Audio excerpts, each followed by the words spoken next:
ஒரு துண்டு பிரதி ஒரு குடும்பத்தில் 9 பேர் தங்களை மிஷனரியாக அர்ப்பணிப்பதற்கு அது உதவியாக இருந்ததாம். ஒரு துண்டு பிரதி. ஜான் ஸ்கட்டர் என்கிற ஒரு மனிதர் தன்னுடைய நண்பரை சந்திக்க சென்றிருக்கிறார். அப்படி சென்ற பொழுது அவருடைய கண்களில ஒரு துண்டு பிரதி தென்படுகிறது. அந்த துண்டு பிரதியின் தலைப்பு உலகத்தின் மனம் திரும்புதல் என்று சொல்லி அருமையாக கொடுக்கப்பட்டிருக்கிறது. அந்த துண்டு பிரதி அவர் படித்த மாத்திரத்தில் ஆண்டவர் இயேசுவின் அன்பினால் தொடப்படுகிறார், தன்னை தாழ்த்தி அர்ப்பணிக்கிறார். அது மாத்திரமல்ல, தன்னுடைய 7 மகன்களையும் 2 மகள்களையும் மிஷனரியாக அர்ப்பணிக்கிறார். அந்த குடும்பத்தில் ஏறத்தாழ 43 பேர் ஊழியத்தின் பாதையில் தங்களை அர்ப்பணித்திருக்கிறார்கள் என்கிற ஒரு அருமையான புள்ளி விவரம் கொடுக்கப்படுகிறது. ஒரு துண்டு பிரதி தான். அந்த துண்டு பிரதியின் மூலமாக மிகப்பெரிய எழுப்புதல். தேவன் நமக்கு கொடுத்து சென்றுள்ள கட்டளை என்ன? நீங்கள் உலகமெங்கிலும் போய் சர்வ சிருஷ்டிக்கும் சுவிசேஷத்தை பிரசங்கம் பண்ணுங்கள். அதுவே ஆண்டவர் உங்களுக்கும் எனக்கும் நம் அனைவருக்கும் கொடுத்து சென்றிருக்கிற தெய்வீக கட்டளை.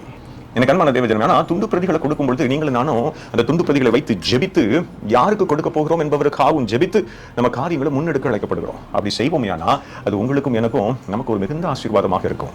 வேதம் அருமையாக நமக்கு காண்பித்துக் கொடுக்கிறது.